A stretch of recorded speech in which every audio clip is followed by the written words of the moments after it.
अस्सलाम वालेकुम everyone. अनीज़ novel में आपका वेलकम है। नोवेल नेम है शिद्दत आशिकी बाय जोया शाह, एपिसोड 11। क्या मुझे घूरना बंद करोगी? दिलचस्प निगाहों से खुद को मुसलसल घूरती सीरत को मुख्तसर निगाहों से देखने के साथ नज़रें दोबारा रोड पर मरकूज़ किए वो संजीदगी से बोला। लबों पर एक खफीफ मुस्कुराहट सजाकर सीरत ने गैर शिफ्ट पर रखे इसके हाथ को देखा था। निचला होठ दबाकर सीरत ने एक बार जांचती नज़रों से उसका सपाट चेहरा देखा। इसकी नज़रें संजीदगी से रोड पर तेज़ रफ्तार में दौड़ती गाड़ियों का जायज़ा ले रही थी। हाथ की पुश पर कुछ रेंगते हुए महसूस करके उसने गैर शिफ्ट की जानिब तेवरी चढ़ा कर देखा। सीरत निचला होठ दबाए इसके हाथ पर अपना पांव फेरते हुए कह लगा गला घोट रही थी। हलक तर करते हुए इसने तासिफ से सीरत को देखने से परहेज करते हुए नजरें रोड पर मरकूज की। वो सोच रहा था नज़रअंदाज करने से वो रुक जाएगी, वरना जो कुछ वो कर रही थी इसके जैसा जब्त का पाबंद शख्स भी बगावत पर आमदा होने से खुद को रोक नहीं सकता था। शदीद नज़रों से वो रोड को देखते हुए सब्र का मुजाहरा कर रहा था। सड़ियल कहीं के, बहुत तंग करते हो ना तुम मुझे, आज गिन चुन कर सारे बदले लूंगी मैं। सीरत ने उसकी गैर होती हालत महफूज निगाहों से देखते हुए निचला लब मजीद दबा कर सोचा था। गैर शिफ्ट पर इसकी उंगलियों की गिरफ्त मजीद सख्त हुई।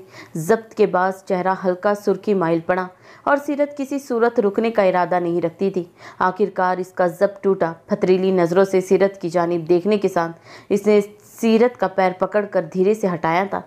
सीरत ने मासूमाना नज़रों से उसे देखा। इसकी भूरी आंखों में जज्बातों के शोले भड़क रहे थे। एक फातियाना मुस्कुराहट सीरत के लबों पर फिसली।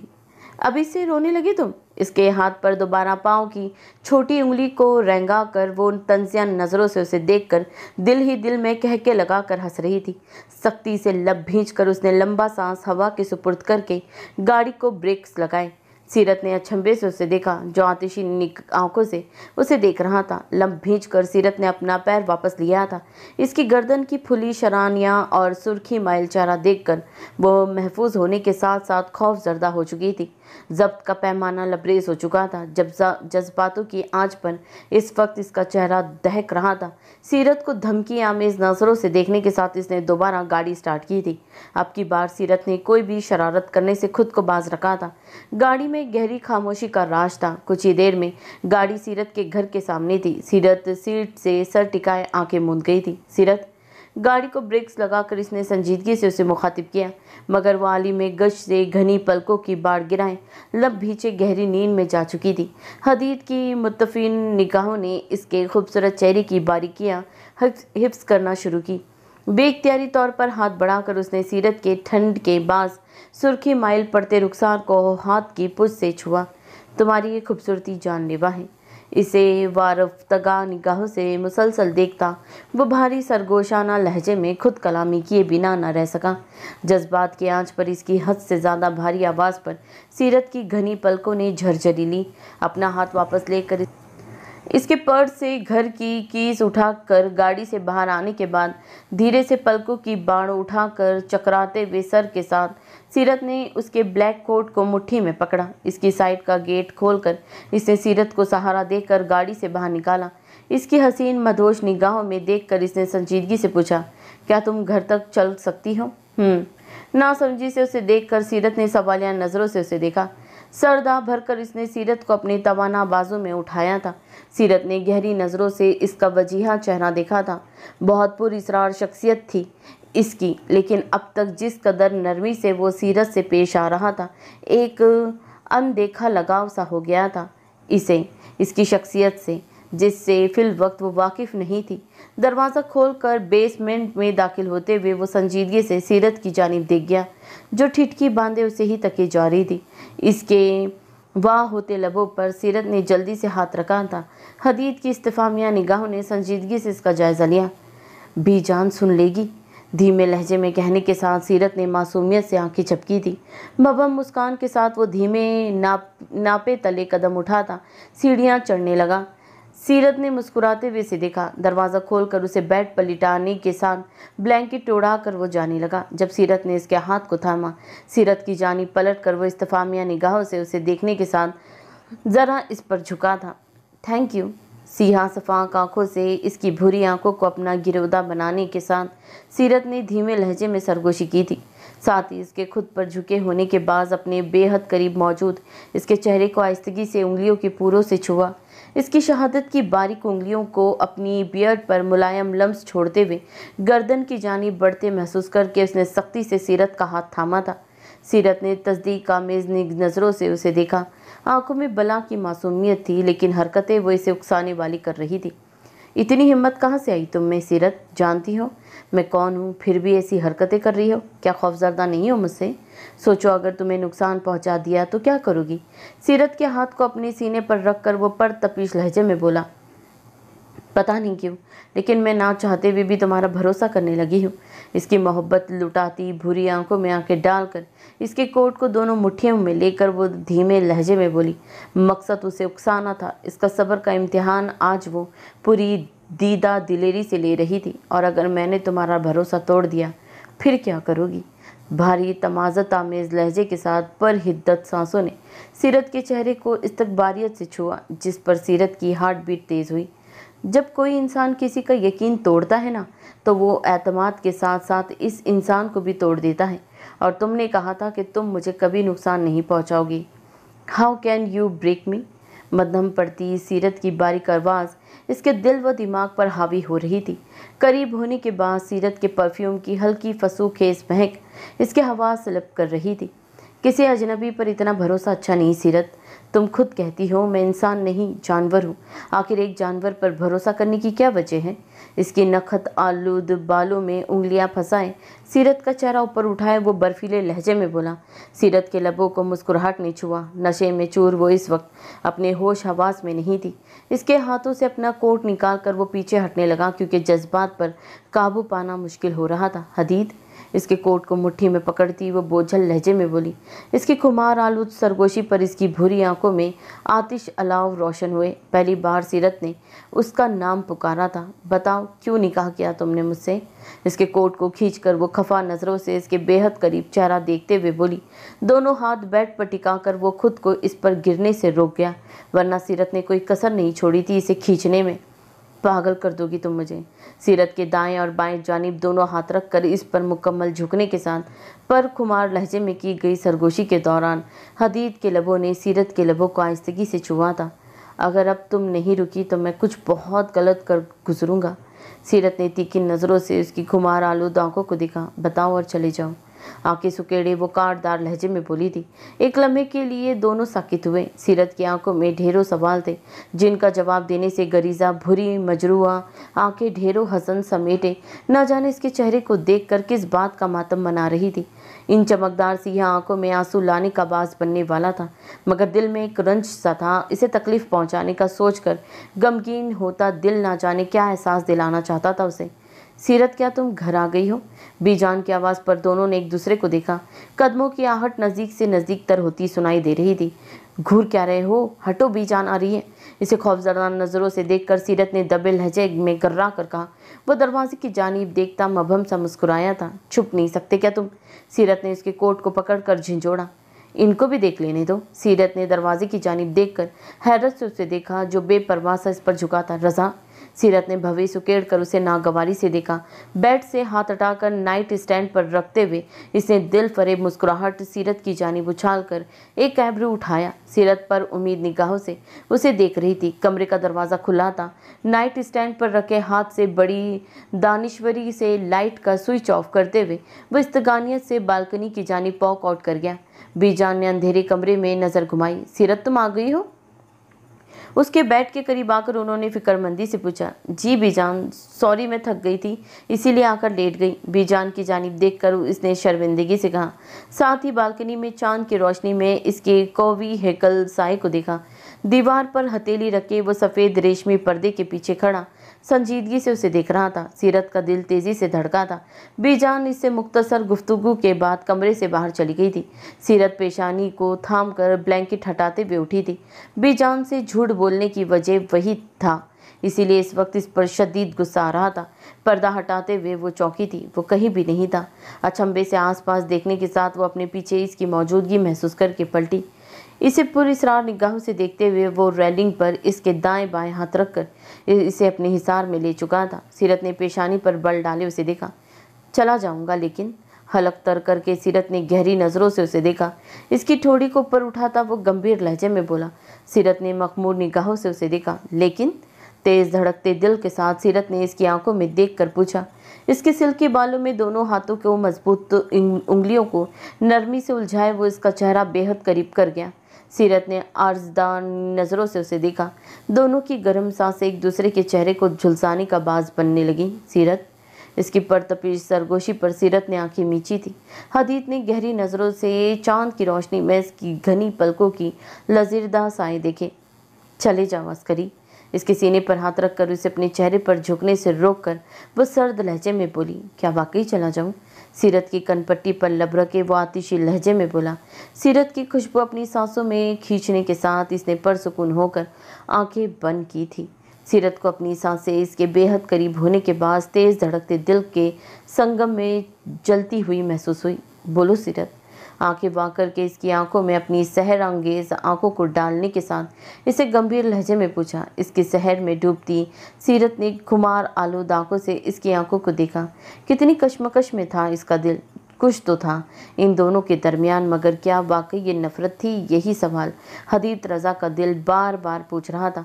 सीरत को खामोश देखकर हदीद ने रेलिंग से अपना हाथ हटाकर एक कदम पीछे लिया। इसे दूर जाते देख सीरत का दिल भारी होने लगा।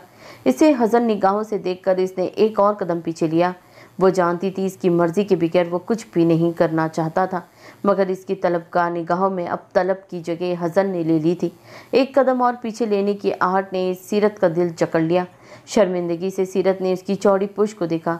अब तक की सारी कहानी जिसमें इसने इसकी मदद बगैर किसी गर्ज के की थी, इसकी आंखों के सामने चलने लगी थी। आंखों में नमी फैलती चली गई थी। Come stand a little bite closer. Breathe in, get a bite higher. You will never know what hit you when I get to you. Oh, I want you. I know I need you, but oh, I die you find out I want you. Song by Swag Graden. रज़ा वापस जाने की गर्ज से आगे बढ़ते इसके कदम साकित हुए। बेतासिर निगाहों से उसने सीरत की इस्तहानियत ज़दा सियाह आंखों को देखा। इसकी नज़रें खुद पर मरकूज हो महसूस करते हुए वो हिचकिचाई। हदीद ने संजीदगी से उसके कशमकश में नज़रें झुकाते और फिर उठाते हुए देखा। इसकी जवाब तलब आंखों में देखने से इसका यूं परहेज करना हदीद के लबों पर हल्का मदबसम बिखरा। सीरत ने उसे अपनी जानिब कदम बढ़ाते हुए देखा। इतना सोचने की ज़रूरत नहीं है सीरत, और वैसे भी ड्रग्स की वजह से तुम्हारा जहन पहले ही मायूफ हो चुका है। रेस्ट करो और वक्त दो खुद को और मुझे भी। इसे कंदरे संजीदगी से कहा, मगर आखिरी लाइन सरगोशाना अंदाज में अदा की गई। सीरत ने नज़रें उठाकर इसकी आखिरी लाइन का मतलब समझते हुए इस्तफामिया निगाहों से इसकी आंखों में देखा। कितना सहर था इसकी आंखों में, जो देखने वाले को अपने तिलस्माती भंवर में जकेड़ लेता था। और वैसे भी मैं यहाँ किसी और मकसद से नहीं आया, अपनी बीवी को घर छोड़ने आया हूँ। ज़रूरी नहीं तुम मेरी मदद के बदले में मुझे कुछ दो। इसके सुर्खी माइल चेहरे को अकीदत से देखने के साथ वो धीमे परसुकून लहजे में बोला। सीरत ने पहली बार उसे शाइस्ता नज़रों से देखा। इसे आखिरी तौलील नज़र से देखकर वो कमरे से बाहर वॉकआउट कर गया था। कबर्ड से नाइट ड्रेस लेकर वो धीमे कदमों से वॉशरूम में बंद हुई थी। संजीदगी से बाहर जाते हुए वो एक पल को रुका था। वो किसी की नज़रें खुद पर मरकूज होने का अंदाज़ा बखूबी लगा चुका था। किचन की डाइनिंग टेबल पर किताब रख कर बीजान इसकी सिमत बढ़ी। क्या करने आए हो तुम यहाँ? बीजान की जानी पलट कर इसने संजीदगी से उन्हें देखा, जो गैस वो गज़ब की कैफियत में पेशानी पर शिकने डाले उसे देख रही थी। सीरत को घर छोड़ने आया था। पैंट की पॉकेट में दोनों हाथ डालकर उसने बीजान को मुख्तसर देखकर संजीदगी से जवाब दिया। बीजान ने तासिफ से सर झटक कर उसकी जानिब कदम बढ़ाए थे। दूर रहो मेरी बच्ची से। उसके सामने ठहर कर बीजान ने खशम जर्दा नज़रों से उसे देखकर सर्द लहजे में कहा। बीजान की बात सुनकर बेसाख्ता वो मबहम सा मुस्कुराया था। अच्छा, तो आपके कहने का मतलब यह है कि मैं आपकी पोती को आधी रात को किसी अनजान ड्राइवर के साथ यहाँ भेज देता? इसने मदबसम लहजे में कहा। बीजान ने फिक्रमंदी से किसी गैर मरई नुक्ते को देखकर लब भींचे। इनके चेहरे पर सीरत के लिए वो लामतानी ही फिक्रमंदी के तासरात देख रहा था। अपनी पोती की इतनी फिक्र दादी जान? बीजान ने यक-लक नजरें उठाकर उसे देखा। उसे देखते ही इनका दिल बैठने लगा। मुझे इस नाम से कभी मत पुकारना, चले जाओ यहाँ से। बीजान की आवाज़ लड़खड़ा गई। आहिस्ता से सर को खम देकर वह इस्तकबार कदम उठाते हुए बेसमेंट से वॉकआउट कर गया था। मेरे मालिक, मेरी बच्ची को अपनी हिफ्ज व अमान में रखना। बीजान ने तासिफ भरी नज़रों से इसकी गाड़ी को घर से दूर जाते हुए देखा था। Good morning angel. White sleeve के नीचे कैप्री, पैरों में वाइट फ्लॉप्स शूज़ पहने, बालों को रफ सा जोड़ा बनाती सीरत ने मुस्कुराकर एरा को देखा। गुड मॉर्निंग मेरा बच्चा, अब हाथ कैसा है तुम्हारा? सीढ़ियाँ उतरकर किचन में आती सीरत ने उसे ब्रेड खाते देखकर अपने चेयर खींचते हुए इस्तफसार किया। एरा ने ब्रेड का बाइट लेते हुए सर को धीरे से हिलाया था। अब ठीक हूँ। मुंह में ब्रेड का बड़ा बाइट चबाते हुए वो मनमनाई। सीरत के लबों पर मुस्कुराहट फैली। सीरत, नाश्ता कर लो बेटी। बेजान सीरत को देखकर इसके साथ वाली कुर्सी पर बैठी थी।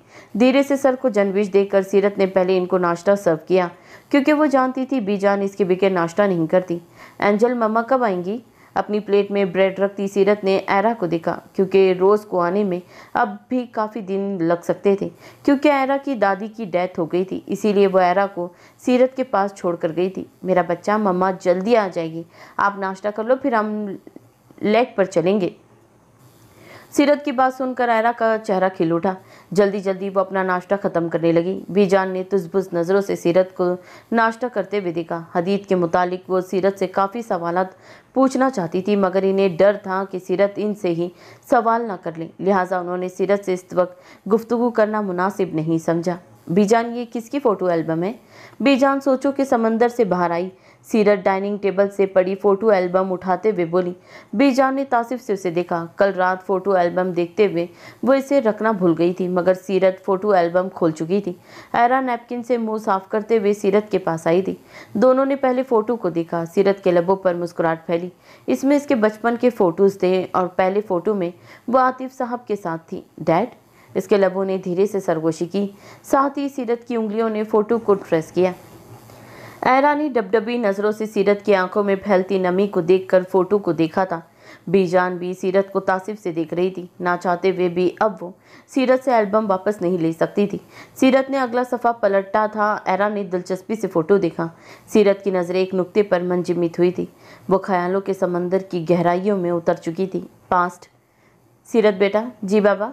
बेबी पिंक ड्रेस के नीचे बेबी पिंक ट्रैक, पैरों में वाइट स्नीकर्स पहने बनफशी आंखों वाली इस खूबसूरत लड़की ने दिल फरेब अंदाज में आतिफ साहब की जानिब देखा। बेटा, दुआन को ये केक ज़रूर देख कर आओ।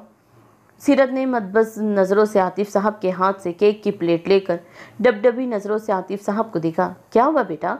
आतिफ साहब ने उसे पेशमा देखकर मोहब्बत से इफ्तिसार किया। जी कुछ नहीं।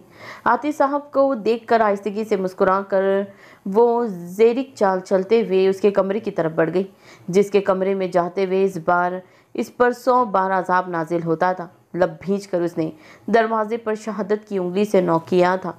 अंदर से कोई जवाब नहीं आया था। सीरत तेज़ धड़कते हुए दिल के साथ अंदर दाखिल हो गई थी। उसके हाथों ने अचानक लर्जिश की। सामने ही सोफे पर बैठा वो लापरवाही से स्मोकिंग कर रहा था। इसे कहर बरसाती नज़रों से देखकर वो सोफे से उठा। सीरत का हलक यकलक खुश हुआ। इसे अपनी तरफ बढ़ते देख वो थूक निगलते हुए एक कदम पीछे हटी। क्यों आई हो तुम मेरे कमरे में? कहा था ना मुझे नहीं खाना। भूरी पर अश्ताल आंखों से इसने इसको देखा था। इसकी कलाई पकड़कर उसने गर्रा कर कहा। बनफशी आंखों में कलाई से उठते दर्द के सबब आंसू जमा शुरू हुए। मैं तो सिर्फ बाबा के कहने पर आपको केक देने आई थी दुआन भाई। अफसरदगी से उसका खशम जर्दा सुर्खी माइल चेहरा देखकर सीरत ने धीमी सहमी लहजे में बोली। इसने लब भींच कर शोले बरसाती नज़रों से सीरत को देखा। आप स्मोकिंग करते हो? मैं बाबा से कहूँगी। शबनमी आंखों से उसे देखकर हलक तर करने के साथ वो लड़खड़ाते लफ्ज़ों में उसे धमकी देने लगी। सिगरेट को नीचे फेंक कर उसे वाइट स्नीकर से बेदर्दी से मसलते हुए इसे सीरत को दाएं बाएं दीवार पर दोनों हाथ रख कर इसकी डबडबी आंखों में झांका। अगर तुमने डैड से एक लफ्ज़ भी कहा तो मैं तुम्हारी ये गुलाबी चोंच जला दूंगा। बताओ, अभी डैड से कंप्लेन करोगी मेरी? पैंट की पॉकेट से लाइटर जलाकर रोशन करने के साथ इसने सीरत के चेहरे को हाथ में जकड़ते हुए लाइटर इसके लबों के बेहद करीब लाकर परतपिश लहजे में कहा। अपने होठों के बेहद करीब लाइटर से सिलकती आग देखकर सीरत की पुतलियां साकित रह गई। मैं कुछ नहीं बोलूँगी, मुझे जाने दे दुआन भाई। इसे अपने चेहरे पर झुकते देखकर सीरत ने भराई हुई आवाज़ में इल्तिजा की। वह हमेशा यही करता था, उसे धमकाता, डराता, और इसीलिए वो इससे बहुत डरती थी। इसके थरथराते गुलाबी लबों को देखते हुए इसने लाइटर ऑफ करके पॉकेट में वापस रखा था। सीरत ने सुख का सांस लेकर उसे देखा। अगर आज के बाद तुमने मुझे भाई बोला तो जान ले लूँगा मैं तुम्हारी। इसके होठों को इल्तबाबी नज़रों से देखकर इसने पथरीले लहजे में कहा। सीरत ने अचंभे से उसे देखा था। लेकिन आप मेरे भाई? निकलो मेरे कमरे से अभी इसी वक्त। इससे पहले वो वजाहतें पेश करती, वो बिजली की तरह इस पर कड़क पड़ा था। प्लेट को मजबूती से थाम कर आंसू से तर आंखों से डरते हुए वो कमरे से बाहर भाग गई थी। आइजल, बहुत रात हो गई है। अरूसा बेगम ने इसके दुपट्टे से झांकते बिखरे बालों को सहला कर दूसरा हाथ इसके कंधे पर आहिस्तगी से रखकर नरम लहजे में कहा। बनफशी आंखों से आंसू अब तक टूट कर चेहरे पर बिखर रहे थे। बस नीचे ज़मीन पर पिल्लर से सर टिकाए बेसुध होकर बैठी थी। बेतासिर निगाहों से इसने अरूसा बेगम को दिखा था। मामू इस वक्त घर आ जाया करते थे ना मोमानी? आस भरी नज़रों से दरवाजे की जानिब देखकर उसने दिल को काटने वाले लहजे में कहा। अरूसा बेगम की आंखों में आंसू जमा होना शुरू हो गए थे। लोग तो आए थे मगर कुछ वक्त के लिए, दिलासे दे गए, मगर इन दिलासों से दिल पर लगी चोटों पर मरहम नहीं लगा था। दिन भर लोगों का आना जाना लगा रहा। रात हुई तो दिल दर्द की शिद्दत से फटने लगा था। इस वक्त सहन में बैठकर आसिफ साहब का खुशगवार अंदाज में गुफ्तगू करना, इनकी छोटी छोटी बातें इनके जाने के बाद दिल व दिमाग पर छाप छोड़ गई थी। ये तो इंसानी फितरत है। जब तक इंसान इस दुनिया में होता है हम बेपरवाह से रहते हैं, लेकिन उसके चले जाने के बाद उस इंसान की छोटी छोटी बात याद आने पर दिल इस कदर दुखता है कि जैसा भी दर्द की शिद्दत बर्दाश्त न करते हुए फट जाएगा। और आसिफ साहब की मौत सबसे ज़्यादा इस लड़की को तकलीफ़दार लग रही थी, जिसके पास मोहब्बत करने वाले बहुत कम थे। नम आँखों से वो काफ़ी देर से दरवाजे को तक रही थी, जैसे अभी आसिफ साहब मुस्कुराते हुए आकर उसे पुकारेंगे और कहेंगे, आइजल बेटा चाय बना दो। वो मानी मनाहिल कहाँ है? बाप के बगैर इस छोटी बच्ची का ख्याल आने पर जो दिन भर आसिफ साहब के लिए रोती रही थी। आइजल ने सुर्खी माइल आंखों से अरूसा बेगम को देखकर पूछा, सो गई है वो आइजल? अरूसा बेगम जो इसके करीब बैठकर दरवाजे की जानिब हज़न निगाहों से देखकर कुछ सोच रही थी, आइजल को देखते हुए आहिस्तगी से बोली। आंसू से लबालब आंखें इस वक्त मंजमिद थी। आइजल ने घुटनों पर सर रख कर आसमान पर चमकते सितारों को देखा, मगर किचन की जानिब से आती तेज़ आवाज़ पर इसने सर उठाया था। मनूस, पता नहीं तुझे, तेरा पियो बीपी का मरीज़ है। कुछ तो बना ली थी खाने के लिए, मगर नहीं, महारानियों से आराम करवा लो बस। घर के काम करते हुए तो अजाब नाजिल हो जाता है। चल जाकर फ्रिज में सब्जी रखी है, कुछ हल्का फुल्का खाना बना ले, आते ही होंगी। रिहम ने अफसोस भरी नज़रों से आयजा बेगम की जानिब देखा। कमर से हाथ हटाकर वो तीखे तेवरों से उसे देखने के बाद आयजल को घूरती हुई अपने कमरे की जानिब चल दी। अरूसा बेगम ने बेतासिर नज़रों से उन्हें देखा था। बेटा जावियान आता ही होगा, बहुत रात हो गई है, तुमने कुछ खाया भी नहीं। घर जाकर आराम कर लो और कुछ खा भी लेना, वरना कमज़ोरी हो जाएगी। उठो, मुँह हाथ धो लो मेरी बच्ची। अरूसा बेगम ने बेजान लहजे में कहकर उसके कंधे को तसल्ली बख्श अंदाज में हल्का सा दबाकर कहा, मोमानी मुझे घर नहीं जाना, मुझे कुछ दिन यहाँ रहने दे अपने पास। अरूसा बेगम की जानिब रंजीदा निगाहों से देखकर उसने उनके हाथ थामे। घर के हालात से वो अच्छी तरह वाकिफ़ थी। अरूसा बेगम और मनाहिल को इस हालत में अकेले छोड़कर जाने के बारे में सोच कर ही उसका दिल दुखने लगा। जब इसके मुश्किल हालात में आसिफ साहब ने उसका साथ नहीं छोड़ा था तो वो कैसे इनकी बेवा और बेटी को छोड़कर चली जाती, ये उसके लिए तकलीफ़दा था। अरूसा बेगम ने तशकर भरी नज़रों से आइजल को देखा। ये तुम्हारी घर की चाबियां हैं आइजल, जो तुम आसिफ को दे कर गई थी। मैं अब इनको नहीं संभाल सकती मेरी बच्ची, तुम जावियान के साथ घर चली जाओ, सुबह आ जाना। यहाँ के माहौल में रहोगी तो तबीयत खराब हो जाएगी, मेरी बात मानो, ये लो। आइजल के हाथ को थाम कर इसमें चाबियाँ देख कर वो धीमे लहजे में बोली। आइजल ने मुट्ठी में ठंडी चाबियों को दबाया था। दिल भारी होने लगा। नहीं बेटा, आप नहीं जानती, दौलत वो तेज़ धार तलवार है जब सबसे पहले खूबसूरत ताल्लुकात का सर कलम करती है। अगर मैं आपका निकाह तौसीफ से करवा देता तो ज़िंदगी भर खुद को माफ़ नहीं कर पाता। मेरे रब का शुक्र है जिसने मुझे इतना बड़ा गुनाह करने से रुक जाने की तौफीक दी। आसिफ साहब की कही गई एक एक बात इसके दिल पर गहरा असर छोड़ गई थी, जिन्हें सोचकर इसकी तकलीफ़ में बेहद इजाफा हो रहा था। आंखें तकलीफ़ से मींच कर वो सर्द आग के साथ अपने कमरे की जानिब बढ़ी थी। जावियान अब तक घर नहीं आया और लम्स भी? अशफाक साहब की जानिब देखकर चाहत ने सोफे पर बैठते हुए दांत पीस कर कहा, आइजल के मामू वफात पा गए हैं, हो सकता है आज रात वो वहाँ क़याम करे, इसमें हर्जी क्या है? और बेटा आप इतनी डिप्रेस क्यों हो रही हो? 2 उंगलियों से पेशानी को मसलने के साथ अशफाक साहब ने चाहत की जानिब देखकर कहा, चाहत का ओवर रिएक्ट करना अब इन्हें नागवार गुजर रहा था। पहले ही वो अपनी ही परेशानी में मुब्तला थे। सुबह मसूल होने वाले खत ने उनके रोंगटे खड़े कर दिए थे। मैं डिप्रेस क्यों ना हूँ डैड, इस लम्स को वो टैबलेट देना है, बेहद ज़रूरी है, वरना पिछले 1 हफ्ते की मेहनत पर पानी फिर जाएगा। डॉक्टर ने कहा है एक भी नागा नहीं होना चाहिए। फ़ोन को टेबल पर रखकर चाहत ने उलझ कर कहा। अशफाक साहब ने हाथ की मुट्ठी होठों पर रखकर तशवीश से चाहत को देखा था। चाहत ने सख्ती से लब भींचे। कौन सी टैबलेट की बात कर रही हूँ? अशफाक साहब ने पेशानी पर बल डाले तहज्जुब भरी नज़रों से चाहत को देखकर इस्तिसार किया। चाहत ने तासिफ से उंगलियां चटकाई। लम्स के लिए वो बहुत स्ट्रॉन्ग टैबलेट्स है डैड, लम्स का माइंड वॉश करने के लिए। दूसरे लफ्ज़ों में इन टैबलेट्स से लम्स पागल हो जाएगी। मैं पिछले कुछ दिनों से इसे वो टैबलेट्स खाने में और पानी में डाल कर दे रही हूँ और आज वो वहाँ पड़ी हुई है, कैसे दूंगी इसे वो टैबलेट्स? चाहत ने नागवारी से आंखें घुमा कर कहा। अशफाक साहब ने संजीदगी से उसे देखा, यानी वो अब तक बाज नहीं आई थी अपने हथकंडों से। और यहाँ जावियान का सोच सोच कर अशफाक साहब का खून खौल उठा था। जो खत इन्हें मसूल हुआ, इसको लेकर इन्हें पहला शक जावियान पर हो रहा था। बेटा मेरा मशवरा यह है कि तुम जावियान को भूल कर शम्स से शादी कर लो। जावियान अब शादीशुदा है। इट्स रेडिकुलस कि तुम अब भी जावियान के बारे में सोच रही हो। अशफाक साहब ने संजीदगी से उसे समझाना चाहा, मगर चाहत का माथा ठिनका, पेशानी पर बल डाले। उसे काफ़ी देर तक अशफाक साहब को देखा। जावियान सिर्फ मेरा है डैड, एंड आई स्वेयर अगर लम्स को रास्ते से हटाने के लिए मुझे उसकी जान भी लेनी पड़ी तो मैं पीछे नहीं हटूंगी। सुन ले आप, काटदार लहजे में कहकर वो बेड से अपना पर्स उठाकर फ़ोन रखते हुए सबक रो कदमों के साथ बाहर वॉक आउट कर गई। अशफाक साहब ने लंबा सांस हवा के सुपुर्द करके सोफे से पुष्ट लगाकर आंखें मीची थी। चादर ओढ़कर सर पर दुरुस्त करते हुए आइजल बाहर आई थी। अरूसा बेगम के हाथ में कुछ थमा कर जाविया ने एक कदम पीछे हटा था। आइजल ने देखकर अंदाज़ा लगाया था कि इसमें खाना था। भला कैसे छोड़ सकता था वो इसकी फैमिली को? इस हालत में आइजल की हज़न निगाहों में कहीं मोहब्बत भी देखी जा सकती थी। अगर आप रुकना चाहती है तो हम यहाँ रह सकते हैं लम्स। जाविया ने संजीदगी से आइजल की सुर्खी माइल आंखों को देखा। एक अनदेखी तकलीफ इसे अपने दिल को काटती हुई महसूस हुई। आइजल ने धीरे से सर को खम देकर अरूसा बेगम की जानिब देखा। अगर आपको किसी भी चीज़ की ज़रूरत हो तो आप मुझे बता सकती हैं मोमानी, मैं कल सुबह ही आ जाऊंगी। आप मनाहिल का और अपना ख्याल रखिएगा। अरूसा बेगम ने उसे तशक्कर भरी नज़रों से देखकर सर धीरे से हिलाया। धीमे कदमों के साथ वो जावियान के साथ बरामदे से बाहर आई थी। इसके लिए गाड़ी का फ्रंट सीट गेट खुला। आइजल खामोशी से सीट पर बैठी थी। ड्राइविंग सीट पर बरजुमान होकर इसने गाड़ी स्टार्ट की थी।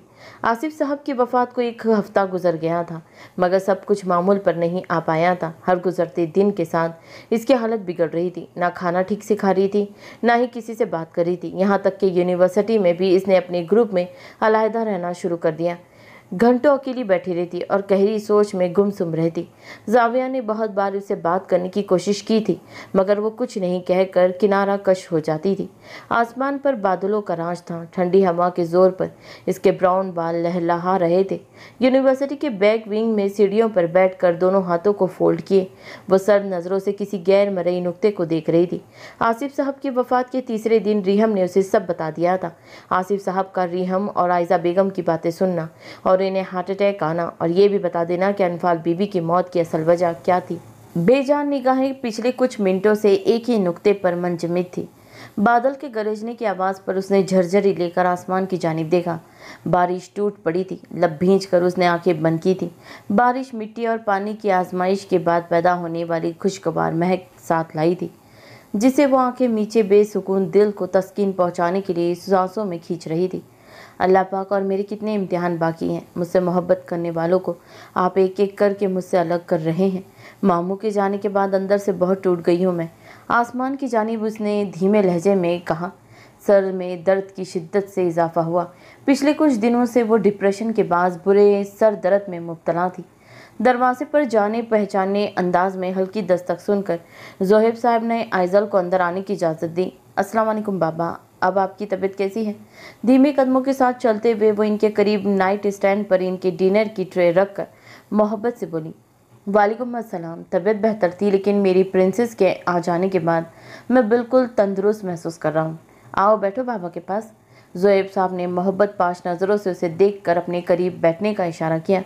धीरे से सर हिलाकर इनके पास चेयर पर बैठी थी। बेटा कोई परेशानी है? उसे मुसलसल नज़रें झुकाकर उंगलियां चटकाते देख ज़ोएब साहब ने तशवीश से पूछा। बाबा क्या मैं आपसे कुछ पूछ सकती हूँ? आइजल ने लब भीज कर उनकी जानिब देखकर आहिस्तगी से पूछा। जी बेटा पूछिए।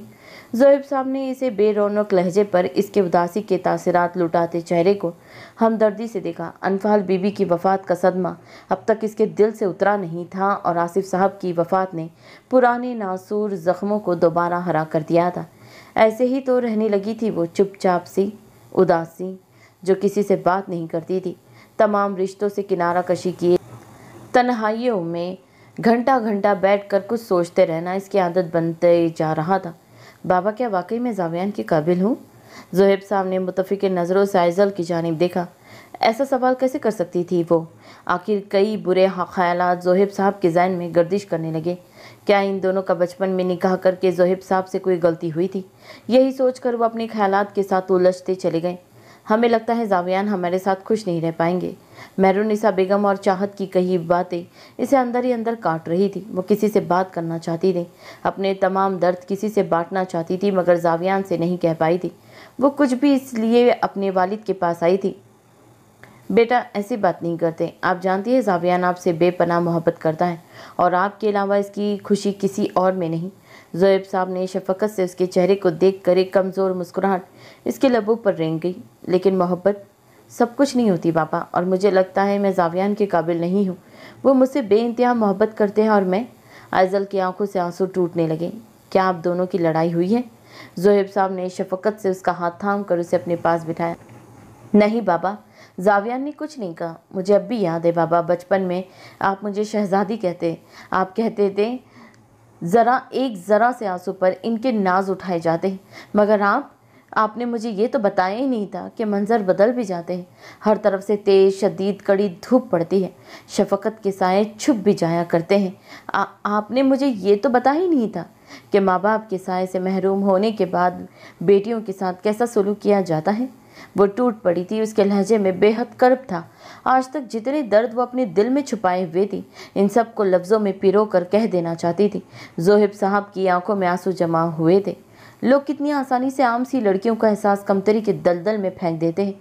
मुझे अब भी याद है, लोग मेरे आम नकूश चेहरे के मेरे गंदमी रंगत के ताने देते थे। कितना तकलीफ दा मरहला था वो, ये इन लड़कियों के लिए जिनको सहारा देने वाला भी कोई ना हो, जिनको तसल्ली देने वाला भी कोई ना हो। लेकिन मुझे लगता है लोग सही कहते हैं, जावियान की मस्तिष्क नहीं हूँ मैं। नज़रें उठाकर उसने तकलीफ ज़दा लहजे में कहा। मेरी बेटी, बाप के बाद शौहर अल्लाह की जानिब से औरत के लिए चुना गया मजबूत तरीन सहारा होता है। बेटा, इंसान को बनाने वाली तो वो पाक ज़ात है। बेटियां शक्ल सूरत की आम सी भी क्यों ना हो, अपने माँ बाप के लिए तो वो शहजादियाँ होती हैं। तो इनका हमसफ़र भी ऐसा होना चाहिए जो इनकी कमी को पूरा करे ना करे, इन्हें जतला कर एहसास कमतरी में मुब्तला जरे। और जावियान ऐसा लड़का नहीं है। ज़रूरत सिर्फ इस पर भरोसा करने की है। लोगों की बातों में आकर इसे कभी गंवाना मत। आइजल के हाथ थाम कर ज़ोएब साहब ने मोहब्बत भरे लहजे में कहा। आइजल ने एक पल कोई नहीं देखा। इसने सब कुछ नहीं खोया था। अब भी इसका एहसास करने वाले, इसे मोहब्बत देने वाले बहुत प्यारे उसके पास थे। मेरी बेटी मजबूत है और लोगों की बातों पर टूटने वालों में से नहीं है। अव्वल तो किसी को भी खुद पर उंगली उठाने का मौका मत दो, और जब आप हक पर हो और इसके बाद भी आप पर उंगली उठाए जाए तो इस हाथ को तोड़ देना चाहिए। ज़ोएब साहब ने हल्की सी मुस्कान के साथ इसके सर पर हाथ रख कर कहा था। चाहत के बारे में सोचती आइजल ने धीरे से सर हिलाया था। और आपको तो चलना भी जावियान ने सिखाया था। यहाँ देखो, ये वीडियो जावियान ने रिकॉर्ड की थी जब आपने पहली बार चलना शुरू किया। ज़ोएब साहब ने मुस्कुराते हुए अपना फ़ोन उठाकर आइजल की तवज्जो मोबाइल की स्क्रीन की हिजब की थी। पास्ट लम्स बेटा उठो चलो। नाजिश बेगम की कुछ फासले पर इसकी जानिब हाथ बढ़ाते हुए उसे मोहब्बत से पुकार रही थी, मगर वो दोनों हाथों की हथेलियों को ज़मीन पर टिकाए खड़े होने से घबरा रही थी। बेटा, आपकी उम्र के सारे बच्चे चलने लगे हैं, आप डरती रहेंगी तो कैसे चलेगी आप? नाजिश बेगम ने अफसरदगी से इसे गोद में उठाया था। बड़ी बड़ी बनफशी आंखों से आंसू भरी आंखों ने मासूमियत से होठ सुकेड़ कर नाजिश बेगम को देखा था। मुमानी, मुझे दे लम्स। कॉलेज से वो अभी आया था, मगर लम्स को देखकर इसकी सारी थकान उतर गई थी। लम्स उसे देखकर मुस्कुराई थी। देखो कैसे हंस रही है तुम्हारे साथ जावी। मैं तो कहती हूँ तुम ही इसे चलना सिखा दो। मैं तो थक गई हूँ, एक कदम भी नहीं उठाती, डर के नीचे बैठ जाती है। नाजिश बेगम से लम्स को लेकर इसे मुस्कुरा कर उसे देखा था। लम्स से मुस्कुराते हुए इसके चेहरे को हाथ से छुआ था और फिर मुस्कुराते हुए हाथ वापस लिया था। आप फिक्र मत करें मोमानी, लम्स चले, हम मोमानी को चल कर दिखाते हैं। लम्स ने जावियान को देखकर सर को नाम में हिलाया था। नाजिश बेगम ने सर आ भरकर हाथ पेशानी पर रखा था। जावियान ने मुस्कुराते हुए इसे नीचे से उतारा था। आंखें सुकेड़े वो नीचे बैठ गई थी। नाजिश बेगम ने तासिफ से जावियान को देखा था। मेरे पास आओ। जावियान ने घुटनों के बल बैठकर उसकी जानिब हाथ बढ़ाया। हथेलियों को टिकाकर वो उठी, मगर डरते हुए दोबारा गिर पड़ी थी। डबडबी नज़रों से उसे देखकर वो दोबारा उठी थी, मगर वो काफ़ी हेल्दी थी, इसी वजह से दोबारा गिर जाती थी। आंसू से भरी आंखों से उसने जावियान को देखा था। ओके लम्स, मैं आपसे कट्टी हो गया हूँ, नहीं चलना आपने। मसनूई गफ़ी से उसे देखकर वो उठा था। नाजिश बेगम ने तासिफ से सर झटका और किचन की जानिब बढ़ गई। लम्स के काफ़ी देर डबडबी नज़रों से उसे देखा, जो सोफे पर जाकर बैठा था और अब इसे इग्नोर कर रहा था। टेबल को पकड़कर वो धीरे से उठी थी। जावियान दर्द ज़ीदा निगाहों से लबों पर हाथ रखे उसे देख रहा था। काफ़ी बार वो उठते हुए गिरी थी। दोनों हाथों को टेबल से हटाकर वो लड़खड़ाते हुए सोफे की जानिब कदम उठा रही थी। किचन से बाहर आती नाजिश बेगम उसे चलते देखकर चौंकी थी। कुछ कदम उठाकर वो इससे पहले एक मुंह के बल गिरती, जावियान ने उसे थामा था। बस मोमानी, आपकी ये शिकायत भी दूर हो गई। आज के लिए इतना काफ़ी है। बेबी डॉल, आपकी फ़र्स्ट वॉक तो हो गई, अब तो कोई मुश्किल नहीं होगी। और मैंने रिकॉर्ड भी कर ली। इसके मेहनत के बाद सुर्खी माइल पड़ते गालों को सहलाते हुए वो मुस्कुराया था। Peace, I just need some peace. If have to do anything, don't need your love, your sympath, but I connect to give living without peace. 11 बजे का वक्त था। दरवाज़ा खुलने की आहट पर आइजल ने आंखें बांकी थी। आज वो ऑफिस में मीटिंग के बाद काफ़ी लेट घर आया था। आइजल ने बेतासिर नज़रों से उसे देखा। आप सोई नहीं? मुझे नींद नहीं आ रही थी। मुख्तसर अल्फाज का तबादला हुआ। वॉच उतार कर नाइट स्टैंड पर रख कर इसने कोट सोफे पर डाला। कबर्ड से सिंपल नाइट रोब लेकर वो फ्रेश होने जा चुका था। आइजल ने सर दा भरी, दिल बेहद बेचैन हो रहा था। सर दर्द घंटे की बजाय दिन ब दिन बढ़ रहा था। अपने अजीज़ों से उसे अचानक ही किनारा कशी इख्तियार कर ली थी, जिससे वो खुद को मज़ीद तकलीफ़ दे रही थी। एक लम्हे के लिए उसने आंखें बंद की थी। जहन माउफ होने लगा। उलझन के साथ इसने ब्लैंकेट को मुट्ठियों में भींचा। बालों में उंगलियां फंसाए इसने लंबा सांस लिया। यह हर रात की रूटीन थी। इस टैबलेट की वजह से इसका जहन शल होने लगता था। दरवाज़ा खुलने की आवाज़ पर इसने तकलीफ़ के साथ मुतमईन चेहरे के साथ उसे देखा। लैपटॉप उठाकर सोफे पर बैठकर वो ऑफिस से रिसीव होने वाली ईमेल्स चेक करने लगा। बेड से उतरकर ग्लास में पानी डालते हुए इसके हाथ से गिलास नीचे गिर कर टूट गया। जावियान ने मुतफिकिर नज़रों से उसकी जानिब देखा। नीचे बैठकर वो टूटे हुए कांच समेट रही थी। वो लैपटॉप साइड पर रखकर उठा। लम्स हाथ पर लग जाएगी, छोड़ दे, रहने दे। आइजल ने नज़र उठाकर उसे देखा। इसके हाथ को आहिस्तगी से थामकर इसने उसे उठाना चाहा। इसकी नज़रों में अपने लिए फिक्रमंदी देखकर वह हल्की सी मुस्कुराई थी। काफ़ी दिनों बाद जावियान ने उसे मुस्कुराते हुए देखा। नहीं, बस हो गया। आहिस्तगी से उसके हाथ से अपना हाथ निकालकर वो छोटे कांच के टुकड़े उठाने लगी। जब एक टुकड़ा इसकी शहादत की उंगली में चुभ गया, जावियान ने उसकी सिसकी सुनकर खरत नज़रों से उसकी उंगली से बहता खून देखा और इसे कोहनी से थामकर बेड के किनारे बिठाया। मना किया था ना मैंने। फर्स्ट एड किट उठाकर खोलते हुए इसे गंभीर लहजे में कहा। आइजल ने मेहर आमेज नज़रों से इसे ज़ख्म पर कॉटन रखते हुए देखा। इसकी फिंगर की बैंडेज करके वो जाने के लिए उठा, मगर आइजल ने उसका सबिया हाथ थाम कर उसे रोका। I want you. उसकी सुनहरी माताबा आंखों में देख कर वाइस्तगी से बोली। जावियान ने संजीदगी से उसकी जानिब देखा। मुझे सुकून चाहिए जावियान, जो सिर्फ आपके पास है। मैं अकेले हैंडल नहीं कर सकती ये सब कुछ। मुझे आपका साथ चाहिए। इसके हाथ को थामे वो उठी थी। उसे संजीदगी से देखकर वो इसके कहे गए अल्फाज को समझने की कोशिश कर रहा था। मुझे अपना बना ले जावियान, मैं अब आपसे मज़ीद दूर नहीं रहना चाहती। उसकी जानिब एक कदम बढ़ाकर वो धीमे लहजे में बोली। मैं तुम्हारी बनना चाहती हूँ। मैं सिर्फ इसके कंधों से थाम कर अपने बेहद करीब खींचकर उसने खरत नज़रों से उसे देखा। अपनी बात मुकम्मल ना होने पर आइजल ने लब भींच कर उसे देखा था। कमरे में एक पल के लिए खामोशी छा गई थी, जिसे आइजल की जानिब जावियान के उठते कदमों की आहट ने तोड़ा। I will come to you in the silence. I will lift you from all your fear. You will hear my voice. I claim you as my choice. Be still and I know I am near. You are mine. आज के लिए इतना काफ़ी है। इसकी इस line के साथ ही चैरिटेबल कंट्रीब्यूशंस की मीटिंग एहतमाम पसीर हुई।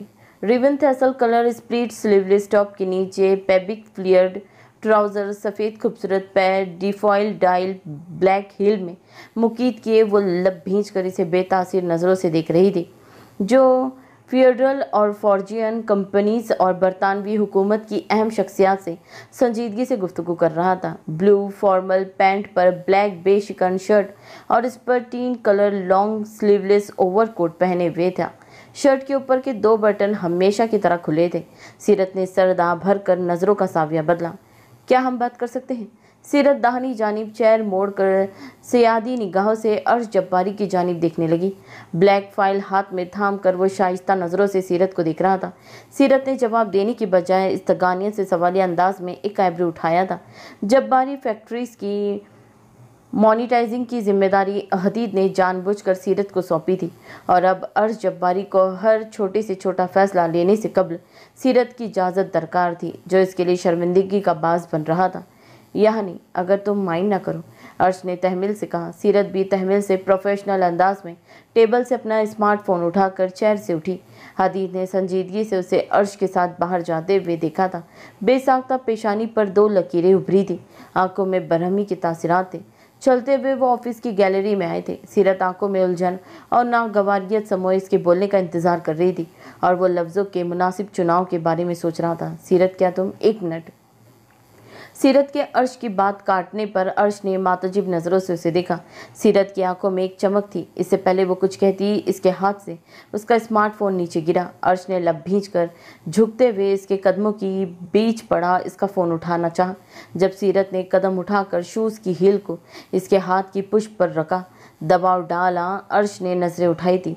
तस्दीक आमीज़ नज़रों से इसको देखती सीरत के लब मुस्कुराहट में ढले। शायद अपनी हैसियत भूल गए हो तुम, इसीलिए तुम्हें याद दिलाना चाहती हूँ, ये है तुम्हारी औकात मेरे कदमों में। अर्श जब्बारी, इस वक्त तुम मेरे मुलाजिम हो और मुलाजिम को अपनी हैसियत का अंदाज़ा होना चाहिए। अगली बार मुझे कॉन्फ्रेंस हॉल में बराह रास्त मुखातिब करने से पहले अपना समाजी मुकाम ज़रूर देख लेना। सीरत ने पर इश्ताल आंखों से दबे लहजे में कहा। अर्श का चेहरा तीश के बाद सुर्ख पड़ा। इस कदर तस्लील पर इसकी आंखें उबल पड़ी थी। सीरत ने उसके हाथ से हील हटाई थी। मेरा फ़ोन, इसकी जानिब हाथ बढ़ाकर तस्दीक का आमेज़ लहजे में कहकर सीरत ने उसके ज़ख्मों की नमक पाशी की। अर्श ने शल होते जहन के साथ उसे हकारत आमेज़ नज़रों से देखा और उसके बढ़ाए हुए हाथ में फ़ोन थमाया। Just like that. इसके हाथ से फ़ोन उठाकर इस्तेहाज़िया नज़रों से उसका खशम ज़रदा सुर्ख चेहरा देखकर सीरत इसके कोट को तंजिया अंदाज में दुरुस्त करते वहां से वॉकआउट कर गई थी। अर्श ने मुट्ठी भींचकर उसे गैलरी से निकलते हुए देखा। सीरत का अर्श का कोट दुरुस्त करना किसी ने नागवार नज़रों से देखा और फिर लिफ्ट की जानिब बढ़ गया। मुझे कुछ डिस्कस करना था तुमसे। लिफ्ट में इंटर होते ही उसका सामना सीरत से हुआ था। इसे देखकर वो फ़ोन कोट की पॉकेट में रख कर बोली थी। उसे नज़रअंदाज करके उसने फर्स्ट फ्लोर का बटन दबाया था। सीरत ने पेशानी पर बल डालकर उसे देखा। इस्तगानियत से फ़ोन पर उंगलियां स्क्रॉल करते हुए वो इसे मुकम्मल नज़रअंदाज कर रहा था। इतनी अच्छी तो वो भी नहीं थी कि इसे दोबारा मुखातिब करती। लिफ्ट ओपन होते ही वो इससे पहले लिफ्ट से बाहर निकलती। अब की बार हदीद ने नागवारी से उसे पेशानी पर बल डाली देखा। अर्श का कोट दुरुस्त करना इस कदर नागवार गुजरा था कि वो अब ऑफिस से सीधा अपने घर की जानिब निकल गया था। क्या हदीद को ढूंढ रही हो? सोनिया ने आंखें घुमाकर उसे देखा। सीरत सीने पर बाजू लपेटे हल्की मुस्कुराहट के साथ उसे मुखातिब कर रही थी। इसके ऑफिस का दरवाज़ा बंद करके सोनिया बाहर निकली थी। हाँ, उसे ही ढूंढ रही हूँ, लेकिन सेक्रेटरी ने बताया कि वो घर चला गया है। अब इसके साथ घर ही जा रही हूँ, बहुत ज़रूरी काम था उससे। कोट की पॉकेट में हाथ अड़सा कर सोनिया ने शौक लहजे में कहा। सीरत की मुस्कान और गहरी हुई। वो भला सोनिया के गेम्स कैसे न समझती, जो उसे जेलस करने के लिए उल्टे सीधे हुर्बे इस्तेमाल कर रही थी। अच्छा, तो वो खुद तुम्हें बता कर नहीं गया जो तुम सेक्रेटरी से पूछ रही हो? सीरत ने एक आइब्रो उठाकर इस्तेहाज़िया कहा। सोनिया की मुस्कुराहट गायब हुई। तीखे चट्टोनों से सीरत को देखने के साथ वो वहां से वॉकआउट कर गई थी। फोन पॉकेट से निकालकर उसका नंबर डायल करते हुए वो अपने ऑफिस की जानिब बढ़ी थी। घर कब गए तुम? मुझे कुछ डिस्कस करना था। कॉल कनेक्ट होते ही सीरत ने तेवरी चढ़ाकर कहा, तो आ जाओ घर, कर लेते हैं डिस्कस। इसने इस संजीदगी से जवाब दिया। एड्रेस भेजो। सीरत का जवाब पाकर इसके कटावदार लबों पर हसीन मदबसम बिखरा। एड्रेस मिलते ही सीरत ने अपने डिस्क से पर्स उठाया और ऑफिस से बाहर निकल गई थी। इतनी इंसल्ट! अपने कमरे में आकर अर्श ड्रेसिंग टेबल से सब कुछ नीचे फेंक कर धाड़ा। दोनों हाथों से सर के बाल नोच कर वो बेड पर बैठा। आंखें तजलील के बाद सुर्खी माइल थी। नहीं छोड़ूंगा मैं तुझे, कहीं मुंह दिखाने के काबिल नहीं छोड़ूंगा। यू बीच! अर्श जब्बारी की इंसल्ट की है तूने, देखती जा तेरे साथ क्या होता है। फनकार कर फोन उठाकर एक नंबर डायल करने के साथ वो 2 उंगलियों से पेशानी मसलते हुए कॉल कनेक्ट होने का इंतजार करने लगा। हेलो, मुझे एक वीडियो लीक करनी है, लेकिन वो वीडियो तुम्हारे चैनल के साथ साथ हर वेबसाइट पर, चैनल पर, सोशल नेटवर्किंग साइट्स पर, ट्रेनिंग पर होनी चाहिए। जहरकुन लहजे में कहकर उसने खपासत भरी नज़रों से अपना लैपटॉप खोलकर कीबोर्ड पर उंगलियां चलाई थी। काम हो जाएगा सर। दूसरी तरफ से मर्दाना आवाज़ सुनाई दी। अर्श के लबों पर बदतहजीब मुस्कुराहट फैली। ठीक है, तुम्हें तुम्हारी पेमेंट मिल जाएगी। आंखों में चमक लिए उसने दिलचस्पी से कहा था और लैपटॉप में एक ड्राइव निकालकर अपना कोट साफ सोफे से उठाकर गाड़ी की चाबी निकालने के साथ सबक रो कदमों के साथ गाड़ी निकालकर रोड पर डाल चुका था। अब देखता हूँ सीरत रिजवी, जब तुम्हारी जग हसाई होगी तो कौन तुमसे शादी करता है। मेरी इंसल्ट की थी ना तुमने, आज तो तुम्हारे साथ तुम्हारे खानदान का नाम भी मिट्टी में मिला दूंगा। बहुत नाज है ना तुम्हें खुद पर। आज तुम्हारे खानदान की रुसवाई का सबब तुम्हारी अपनी जात होगी, फिर कहाँ मुँह छुपाओगी। स्ट्रिंग व्हील घुमाते हुए वो कहका लगा कर हंसा था। गाड़ी पार्क करके वो नीचे उतरी थी। जांचती नज़रों से व्हाइट पैलेस का जायजा लेते हुए वो गेट के करीब आई थी। गार्ड ने उसे देखकर बगैर किसी सवाल के गेट खोला था। सीरत को ताज्जुब हुआ था। चलते हुए वो हॉल वे में दाखिल हो गई। क्रिस्टल डेकोरेशन पीस के साथ फर्श पर बिछा मैरून कारपेट, लग्जरी फर्नीचर, इस पैलेस नुमा हवेली का सब कुछ बेहद कीमती था। सीरत के कदम मखसूस यूनिफॉर्म में मलबूस एक सर्वेंट को देख कर रुके। सर्वेंट ने सबसे पहले सर झुकाकर सलाम किया था। मैम, सर आपका वेट कर रहे हैं, आइए इस तरफ। सर्वेंट इतना कहकर आगे बढ़ गया। सीरत के लबों पर हल्की मख्फी मुस्कुराहट फैली। इम्प्रेसिव अस्करी, तुम मेरा वेट कर रहे थे। पर सोच नज़रों से आसपास देखकर उसने इस्तकबारियत से सोचा। सर्वेंट इसे एक पोर्शन में लेकर आने के बाद चला गया। सीरत ने मातजिब नज़रों से आसपास देखा और सामने का दरवाज़ा खोलकर एक नए पोर्शन में दाखिल हो गई। सामने एक बहुत बड़ा स्विमिंग पूल था। सीरत चमकते नीले शफाफ पानी को देखकर रुकी। रुक क्यों गई चांदनी? स्विमिंग पूल कॉपिंग पर सर रख कर आंखें मूंदे वो भारी गंभीर आवाज़ में गोया हुआ। साथ ही माहौल में फैलती इसके परफ्यूम की हल्की चंबेली के फूलों की महक को अपनी सांसों में खींचा। मार्बल फर्श पर सीरत की पेंसिल हील की बारीक आवाज़ से वह बखूबी वाकिफ हो चुका था, इसीलिए उसे पहचानने में ज़रा भी मुश्किल दरपेश नहीं हुई थी। सीरत के लबों पर मुस्कुराहट फैली। तुम्हें कैसे मालूम हुआ कि मैं हूँ? सीरत ने इसके भूरे सिल्की बालों से कतरा कतरा टपकते हुए पूल के पानी की लिज्जत शुदान बूंदों को देखा, जो इसके धूप से तिमतिमाते हल्की सुर्खी माइल मशक्क़त की गई रियाजत से तश्कील पाए वसादार कसरती बदन पर फिसल रही थी। कॉपिंग पर दोनों कोहनियाँ टिकाए उसने आंखें वाक कर सीरत की जानिब देखा। इसकी ताबंदा भूरी आंखों ने सीरत को सर से पांव तक निहारना शुरू किया। तुम्हारी खुशबू, एक परसुकून लंबा सांस खींचकर उसने खुमार आलूद लहजे में कहा। सीरत ने मंजमीत आंखों से उसे देखा था। इसकी नज़रें अब भी इसके सरापे को ही निहारने में मसरूफ़ थी।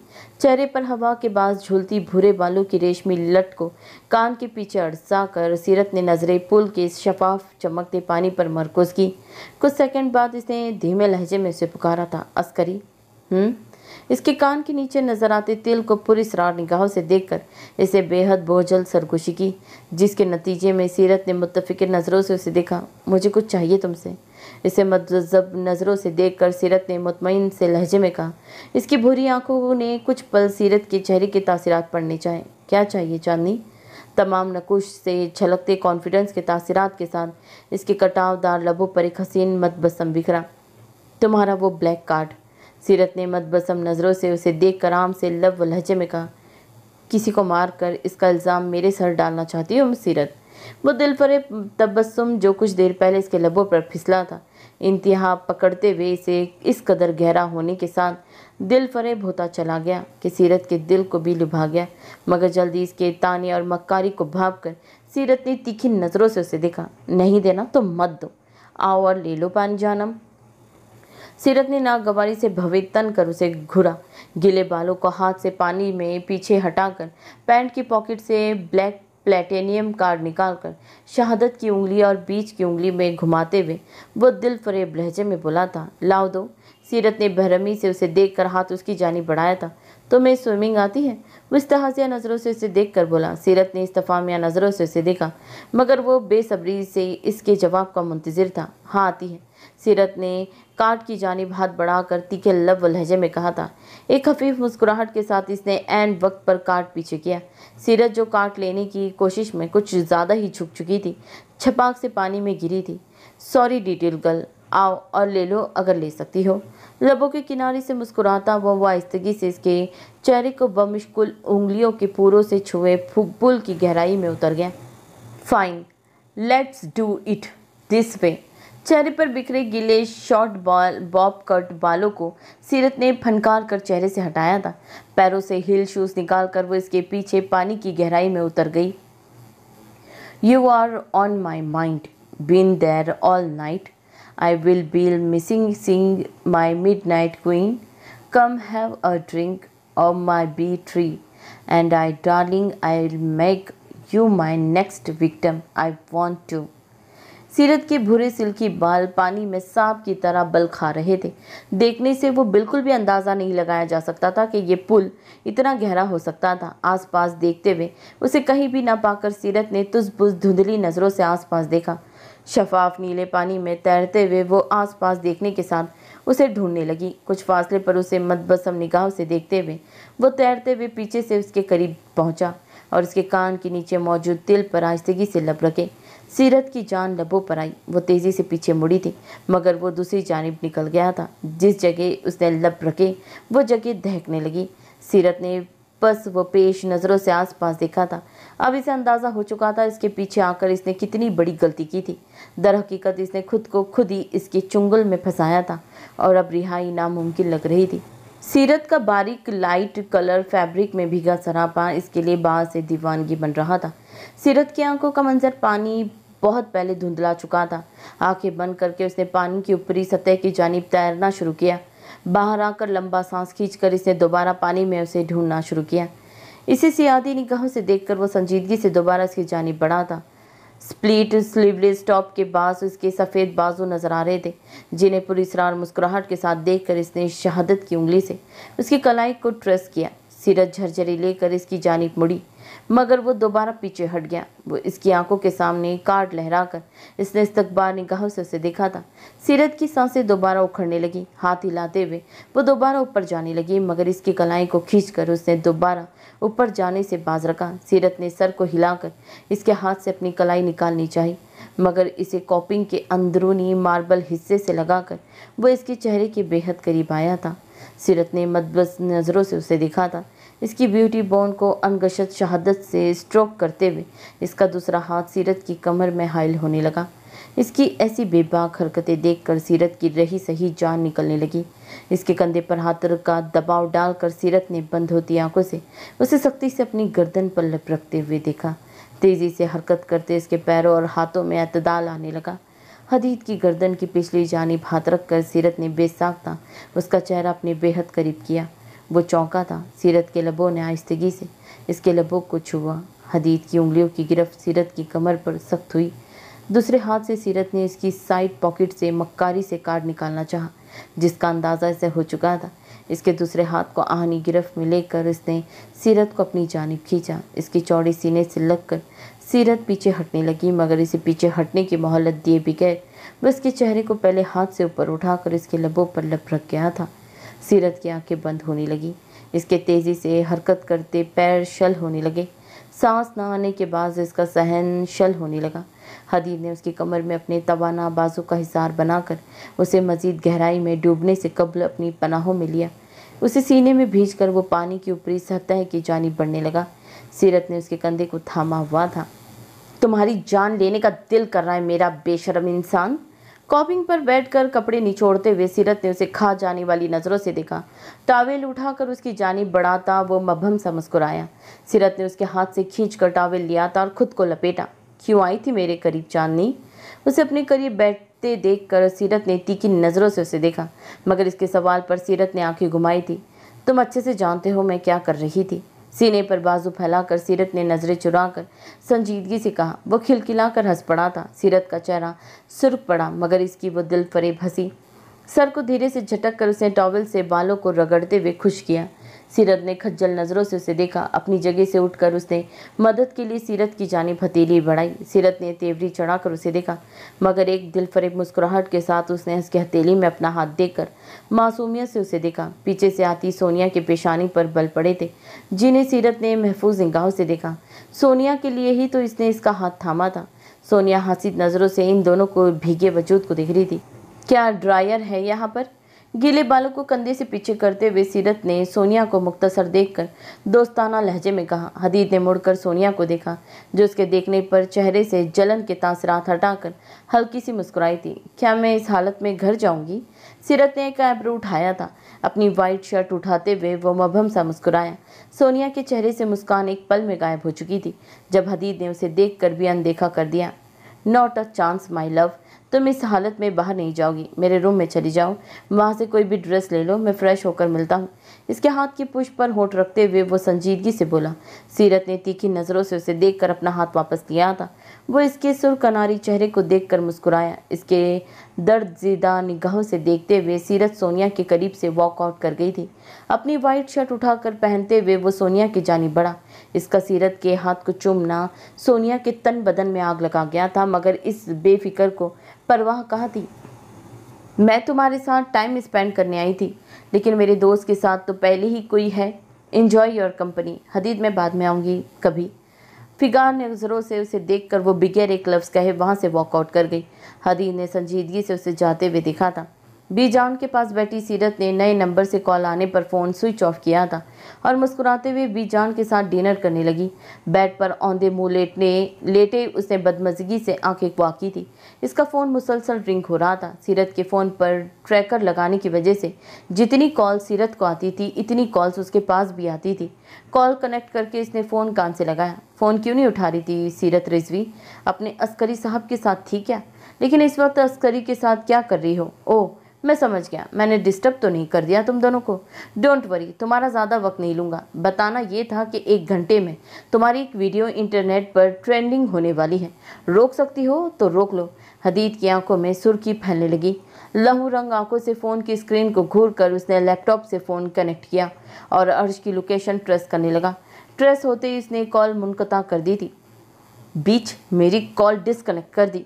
फ़ोन को दीवार में मारकर वो दांत पीसते हुए सोफे से उठा था, क्योंकि डोर बेल बजी थी। शराब की बोतल को पैर मारकर सोफे के नीचे गिरा कर वो लड़खड़ाते कदमों के साथ दरवाजे की जानिब बढ़ा था।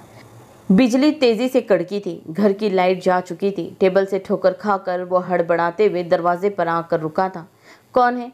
काफ़ी देर तक कोई जवाब नहीं आया था। नागवारी से दरवाजे को घूर कर वो वापस पलटा था जब दरवाजे पर दस्तक हुई। अब की बार दस्तक शदीद थी। अबे कौन है? दरवाजे की जानिब कदम उठाता वो गुस्से से चिल्लाया, मगर दोबारा वहीं खामोशी थी। दरवाजे के आई होल से इसने बाहर देखा था। आसमानी बिजली की खैरा कर देने वाली तेज़ रोशनी में एक परछाई नजर आई थी। खौफ की लहर इसके पूरे वजूद में दौड़ गई। दोबारा दस्तक हुई। वो अचानक इस कदर तेज़ दस्तक पर झरझरी लेकर एक कदम पीछे हटा था। दरवाज़ा खोलो। रोंगटे खड़े कर देने वाले वहशत से भरपूर भारी आवाज़ सुनाई दी थी। बादल के गरजने पर वो बेसाख्ता खुली हुई खिड़की की जानिब देखकर खिड़की बंद करने की गर्ज से उसी सिमत भागा था। खिड़की बंद करके चटकनी चढ़ाकर वो विंडो से दूर हटते हुए हलक तर करते हुए अपने पसीने में शराबोश चेहरा बाजू के कप से साफ करता हुआ बोझल कदमों के साथ अपने कमरे की जानिब बढ़ा था। बहुत पी ली है मैंने आज। नशे की हालत में पेशानी को सहलाते हुए वो तमाम वाक़ये को अपने भरम समझ रहा था। इस बात से बिल्कुल नावाकिफ़ था कि मौत इससे कुछ ही कदमों के फासले पर है। उसे निगाह गाइस से ही उसे देख रही थी, जैसे एक पैंथर अपने शिकार पर झपेटने से पहले देखता है। सोफे पर सर गिराकर वो आंखें बंद कर गया। जब नाइट स्टैंड से शीशे का ग्लास और जग नीचे गिरा, वो सटपटा कर उठा और आसपास हरासा नजरों से देखा। कौन है? खौफ से सटपटा कर उसके ज़मीन पर टूट कर बिखरे हुए शीशों को देखने के बाद पूरे कमरे में नजरें घुमाकर ठिठुरते हुए इस्तफसार किया। How can you escape from your death? भारी आवाज़ में की गई हौलनाक सरगोशी इसके वजूद की खौफ की बरकी लहरें पैदा कर गई थी। दोनों कानों पर हाथ रखकर वो हड़बड़ाहट में उठते हुए नीचे गिरा था। भारी कदमों की आहट जैसे जैसे उसके करीब तर हो रही थी, उसका सांस घुट रहा था। हलक के बल चीख कर उसने थरथराते हुए सोफे से लगकर अपने सर के बालों को मुट्ठियों में पकड़ कर नोचा था। अंधेरे में कुछ भी नजर आने से कासिर था। अब की बार दूसरे नाइट स्टैंड से लैंप नीचे गिरा था। खौफजदा निगाहों से नीचे गिरे लैंप की जानिब देखकर वो उठा था। खौफ से उसका पूरा वजूद कांप रहा था। पेशानी पर पसीने की छोटी छोटी बूंदें चमक रही थी। नाइट स्टैंड पर हाथ रखकर वो टूटे हुए लैंप पर झुका। अपने पीछे कदमों की भारी चाप सुनकर वो साकित हुआ। अपने हाथ पर कुछ बेहद ठंडी और नोकदार चीज़ रेंगती महसूस हुई। पसीना इसकी पेशानी से पूरे चेहरे को तर कर चुका था। हाथ हटाने की हिम्मत ही नहीं हुई थी, ना ही अपने पीछे देखने की हिम्मत हुई थी। खिड़की से चमकती बिजली की रोशनी में उसने एक कोवी हैकल परछाई को खुद पर किसी बादल की तरह छाते हुए देखा था। तो तू सीरत को ब्लैकमेल करेगा? मैं तुझे सही अल्फाज में बता देता हूँ कि ब्लैकमेल का मतलब क्या है। आतिश उगलता लहजा अर्श की रही सही सांसें भी अटका चुका था। फर्श पर भारी बूट्स के चलने की आहट ने खामोशी में डूबे कमरे में हलचल सी बर्पा की। अर्श के हलक के मुकाम पर गिल्टी उभरी थी। आंखों की पुतलियां अपने हाथ की पुष्प पर रेंगते नोकीले खंजर को देखकर साकित हुई। मुझे तुम्हारी ये उंगली बहुत पसंद है, क्या मैं इसे खंजर से काट सकता हूँ? इसके इरादे जानकर अर्श ने खौफ से पीछे हटकर अपना हाथ खींचा, मगर उसकी शहादत की उंगली पर खंजर रखे वो अपना काम सरअंजाम दे चुका था। खामोश माहौल में एक हौलनाक चीख सुनाई दी थी। बेयकीनी से उसने अपने हाथ से बहते सुर्ख सियाल को देखा था। उसकी शहादत की उंगलियां इसके हाथ से अलग होकर नीचे गिरी थी। दिल दहल गया था। सदमे से चीख इसके हलक में दम तोड़ गई थी।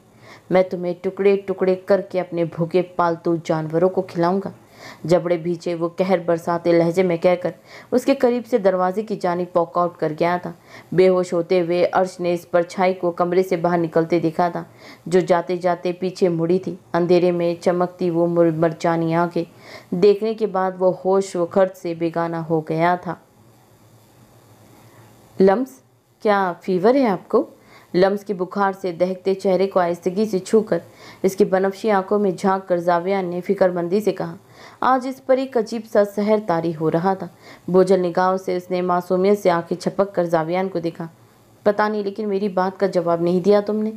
खुश्क हलक तर करके लम्स ने नज़रें इसकी सरकश निगाहों के साथ मिलाई थी, जिनमें कुछ देर पहले जज्बात की लहरें उठ रही थी। इन आंखों में इस वक्त इसके लिए बेहद परेशानी थी। हम डॉक्टर के पास चलते हैं। कितना शदीद बुखार है आपको?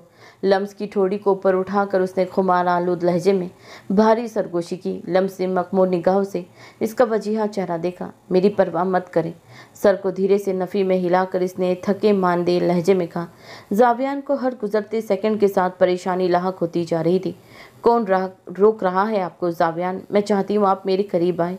लम्स ने उसकी गर्म नखत सांसें गर्दन पर पड़ते ही धीमे कैफ और लहजे में कहा। जावियान ने संजीदगी से उसकी ठोड़ी ऊपर उठाई थी। लम्स की घनी पलकों की बाड़ तोड़कर एक मोती उसके रुखसार पर फिसला। मैं आपको छू कर देखना चाहती हूँ। मैं देखना चाहती हूँ कि मोहब्बत पर उबूर रखने वाले शख्स की बाहों के घेरे का एहसास कैसा है, और आपको यूँ अपने करीब पाकर मैं इस बात का मुशाहिदा करना चाहती हूँ कि वाकई मोहब्बत इतनी खूबसूरत होती है। मेरी ज़िंदगी बहुत बदरंग हो गई है जावियान। इसकी शर्ट को दोनों मुट्ठियों में भींचे वो डूबते लहजे में बोली। इसकी बिखरती हालत पर जावियान की धड़कनें तेज़ हो रही थी। क्या हो रहा था इसे वो नहीं जानता था। बंद होती आंखों के साथ सर चकराने के बाद वो सोफे पर गिरने लगी। जावियान ने उसके सर के पीछे हथेली रखकर उसे सर में चोट लगने से बचाया। लम्स, प्लीज़ मेरे साथ चले। इसकी आंखों में देखकर जावियान ने संजीदगी से कहा। नहीं चाहिए तुम्हारी हमदर्दी, मुझे सिर्फ तुम चाहिए हो। इसके हाथ को हटाकर वो तड़प कर इसकी शर्ट का कॉलर छोड़कर बोली। सोफे के आम पर हाथ रख कर जावियान दूसरे हाथ की उंगलियों को लम्स के सिल के बालों में उलझा कर उसके लबों पर काबिज हुआ। हवाएं नशा सा रचाने लगी। कमरे में खामोशी छा गई। सिर्फ तेज सांसों की तबादले की हल्की सरगोशियां सुनाई दे रही थी। आखिरकार लम्स की सांसें उखड़ने लगी। इसके लबों को आज़ादी बख्श कर जावियान ने संजीदगी से इसकी आंखों में देखा और बिगैर एक लफ्ज़ कहे जब्त होने के साथ इसकी तपती गर्दन पर लपके। जावियान सरशारी में डूबा इसका नाम आइजल के लबों से खता हुआ था। लंबा सांस लेती वो सर सोफे की पुश से गिराए सिसकी थी। गर्दन पर इसकी परतपिश सांसें इस कदर जानलेवा साबित हो रही थी कि दूसरे हाथ से इसकी कमर पर गिरफ्त में नरमी लाकर जावियान ने इस सुर्ख महरू पर उल्फत से लब रखे जो इसकी ही मोहब्बत की बेबाक निशानियां थी। आइजल मुट्ठियों से शर्ट निकाल कर इसकी सिल्की बालों में उंगलियां फंसाए इससे यगानियत के आलम में लपेट कर सिसकी थी। हकीकत तो यह है कि लम्स तो मेरी शिद्दतों को बर्दाश्त ही नहीं कर सकती और मैं रुकना नहीं चाहता। कितना प्यासा हूँ मैं जानती हो। सिर्फ तुम्हारे पेपर्स के मुकम्मल होने का इंतज़ार कर रहा हूँ। तुम्हें तुम्हारी पढ़ाई से डिस्ट्रैक्ट नहीं करना चाहता। आइजल के कान पर झुककर वो बेहद भारी खुमार आलूद लहजे में गोया हुआ। आइजल ने सरशारी के आलम में आंखें मीची। बढ़ती हिद्दत के साथ उसकी तेज़ धड़कनों में तेज़ी आ रही थी। और मत भूलो कि दरवाज़ा खुला है, लेकिन तुम मुझे जानती हो। जब मैं तुम्हें हासिल करने पर आ गया तो मुझे कोई परवाह नहीं।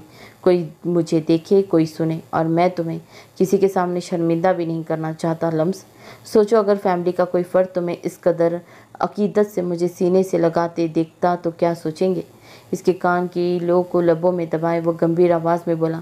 आइजल ने खुमारियत में डूबी आंखों से उसे देखा। इसके मौजूदगी का एहसास इसका हर गुजरते सेकंड के साथ हासिल होता। पर हिद्दत, कर्ब, इसकी भारी गंभीर सरगोशियाँ, इसके कलून की तिलस्मी महक आइजल के हवास बागता करने का सबब बन रहे थे। खुद को देखो लम्स, तुम्हारी हालत मुझसे भी बदतर है, लेकिन अच्छा है अब तुम्हें अंदाज़ा हो गया है कि तुम्हारी मोहब्बत ने मेरा क्या हाल किया है, क्या बना दिया है मुझे। तुम मेरी लत हो, तुम्हारा आदी हूँ। तुम्हारे होने का एहसास मेरे जीने की वजह है। मेरे सब्र को मत आजमाओ लम्स। आई स्वेयर, मैंने बहुत मुश्किल से काबू में रखा है खुद को। भारी सरगोशी लम्स के कान में घोलकर उसने उसकी घनी पलकों की लजीरदा साइयों को खुमार आंखों से देखा जो सरशारी के बोझ तले गिरी हुई थी। इसकी भारी गंभीर आवाज़ पर हज़ारवें हिस्से में आइजल का दिल तेज़ी से धड़का। और याद रखना, तुम्हारा सुकून सिर्फ मुझ में है। तुम्हें किसी और चीज़ से सुकून हासिल नहीं हो सकता, क्योंकि तुम मुझसे और मैं तुमसे जुड़ा हूँ। उसके दहकते लबों ने लम्स के रुखसार को छुआ। लम्स की पेशानी अभी से अरक आलूदा हो चुकी थी। सोफे के आर्म पर दोनों हाथ रख कर वो इस पर से उठा। इसका हाथ थामे वो कबट की जानिब बढ़ गया। लम्स ने मुत्तफ़िक़िर नज़रों से उसे टॉवेल निकालते हुए देखा। इसका हाथ थाम कर वो वॉशरूम की जानिब बढ़ रहा था। आइजल का दिल हज़ारवें हिस्से की स्पीड से धड़क रहा था। आखिर क्या करने वाला था वो? किसका फ़ोन है? अशफाक साहब ने चाहत को फ़ोन उठाते देखकर तशवीश से पूछा। चाहत ने मुख्तसर नज़र से अशफाक साहब की जानिब देखकर कॉल कनेक्ट करके फ़ोन कान से लगाया। बीबी जी, मुझसे एक बहुत बड़ी गलती हो गई। आपने लम्स बीबी को जो गोली खिलाने को कहा था, मैंने उसकी जगह इनको दूसरी गोली दे दी। फ़ोन की दूसरी जानिब मुलाजमा की डरी सहमी आवाज़ आई थी। ब्लडी इडियट, तुमसे एक काम ठीक से नहीं होता।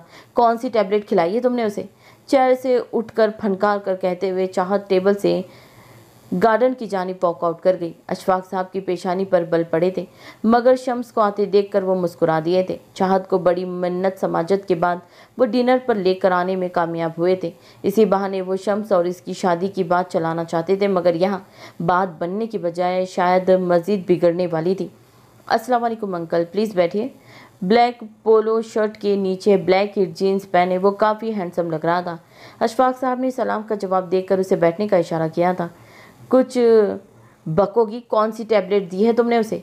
गार्डन में आकर चाहत ने दांत पीसे थे। मुलाजमा ने सर धा भरी और इसे टैबलेट के बारे में बताने लगी। चाहत ने 2 उंगलियों से पेशानी को मसला था, क्योंकि लम्स ने स्टेडियो टैबलेट खा ली थी जो चाहत की सुकून की मेडिसिन में से थी।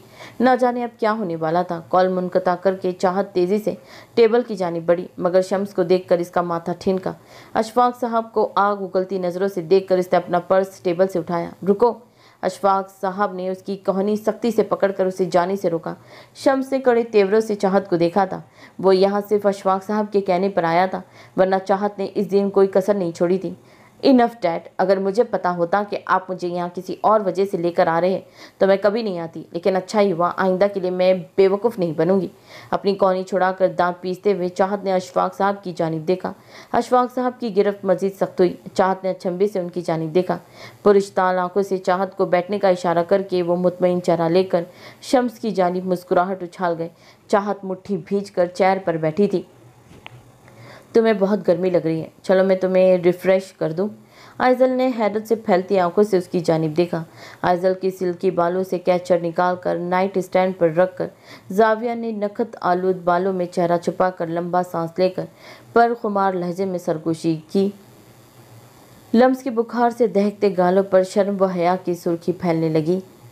Don't worry baby girl, I am completely understand, इसलिए लाइट ऑफ कर रहा हूँ।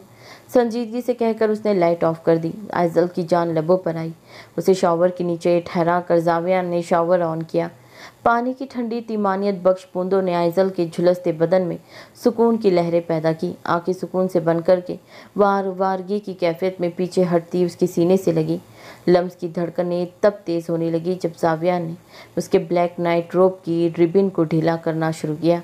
इसके नाजुक से कंधे से गाउन सरकते हुए जाविया ने अकीदत से उसके कंधे पर लब रखे थे।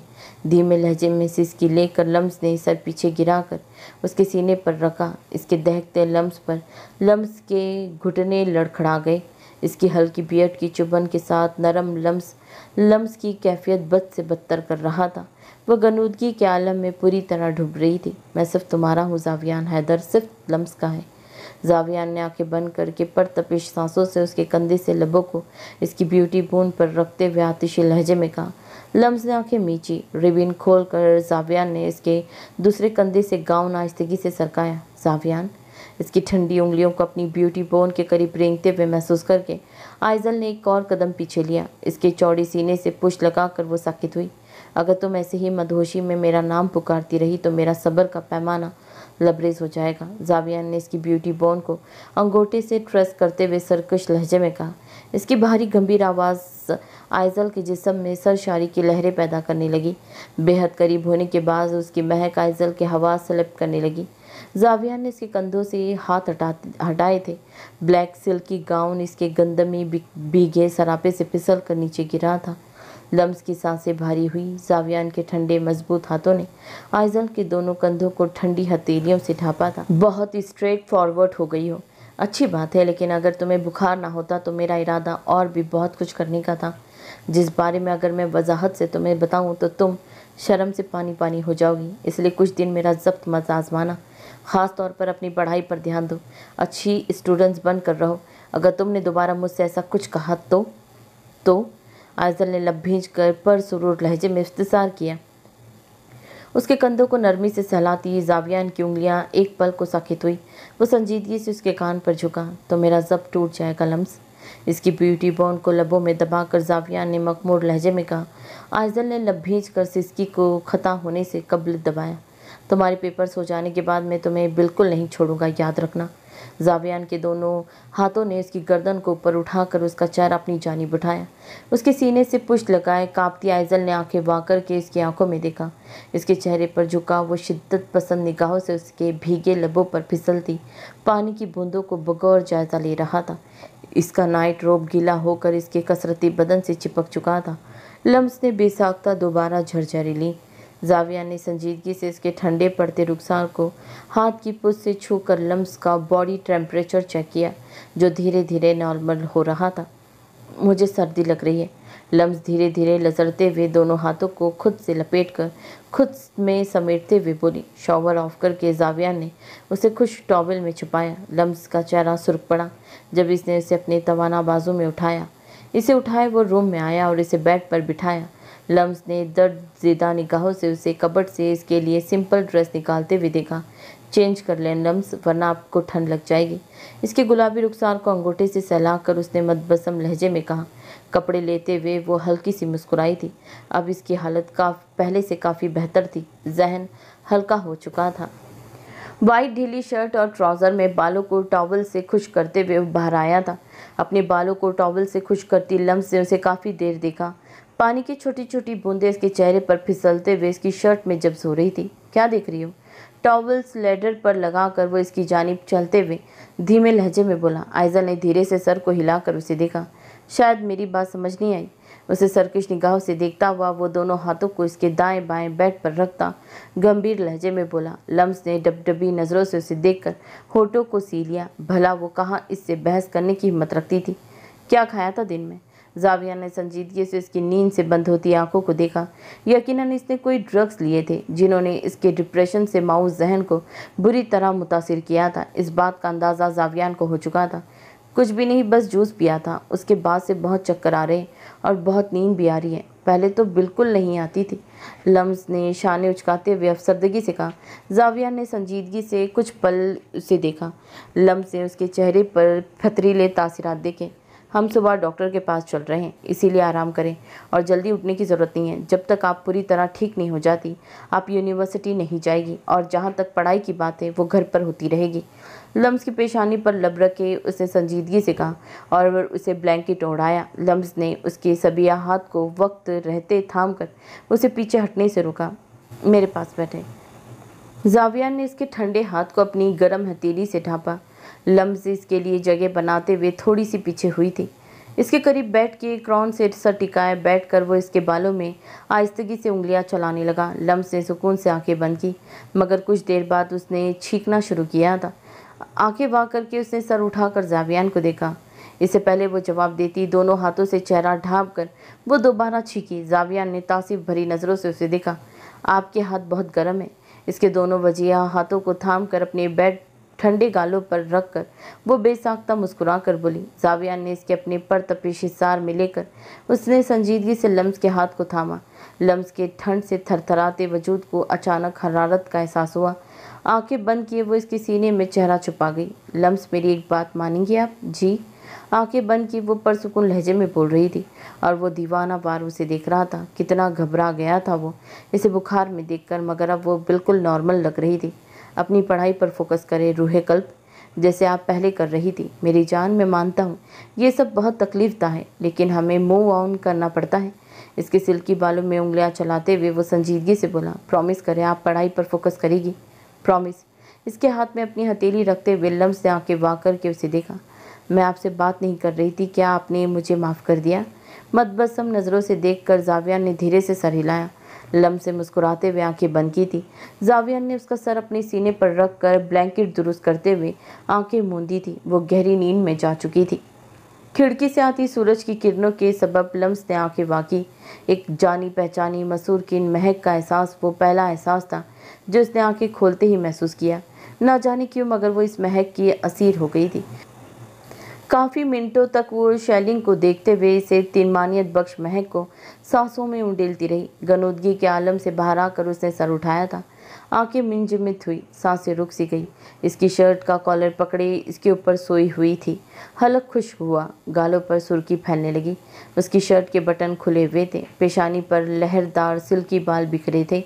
आहिस्तगी से वो इसका हाथ अपनी कमर से हटाते हुए इस पर से उठने लगी, मगर उसने धीरे से आंखें बांध करके उसे अपनी जानिब खींचा। लम्स ने सख्ती से लब भींचकर दोनों हथेलियां बेड पर टिकाए खुद को इस पर गिरने से रोका।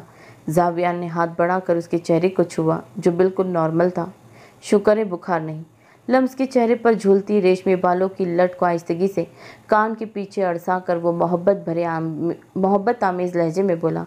मुस्कुराने के बाद हल्की बियर्ड में उसका वजीहा डिम्पल नजर आया।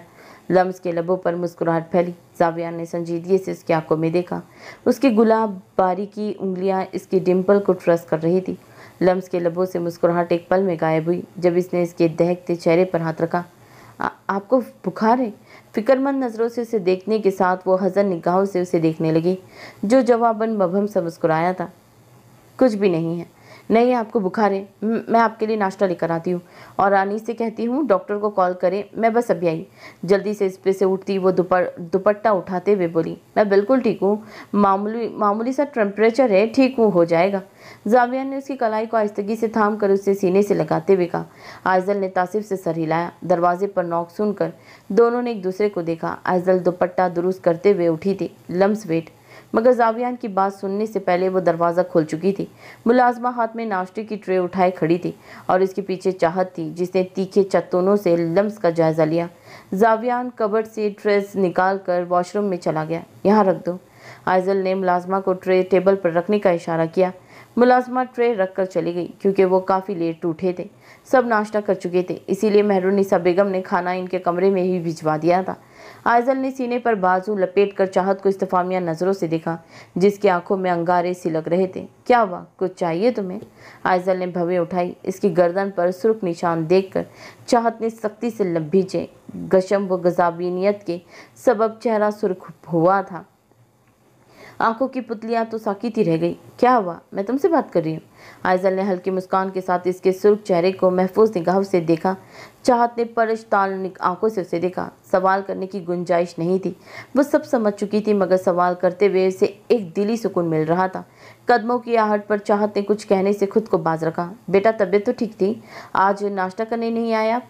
मेहरुन्निसा बेगम ने फिक्रमंदी से उसे देखकर पूछा। जी अम्मी, वो कल रात काफ़ी लेट सोने की वजह से उठने में देर हो गई। आइजल ने चाहत को देखते हुए मदबसम लहजे में जवाब दिया। मेहरुन्निसा बेगम कुछ पल उसे देखा, हल्की मुस्कान लबों पर सजाए वो मासूम तासीरात लिए नज़रें झुकाए शर्मशार हो रही थी। चाहत का चेहरा गुस्से से सुर्ख पड़ा। मेहरुन्निसा बेगम ने मुस्कुराते हुए इसे आखिरी बार देखा। इसकी बात समझते हुए वो किचन की जानी बढ़ गई।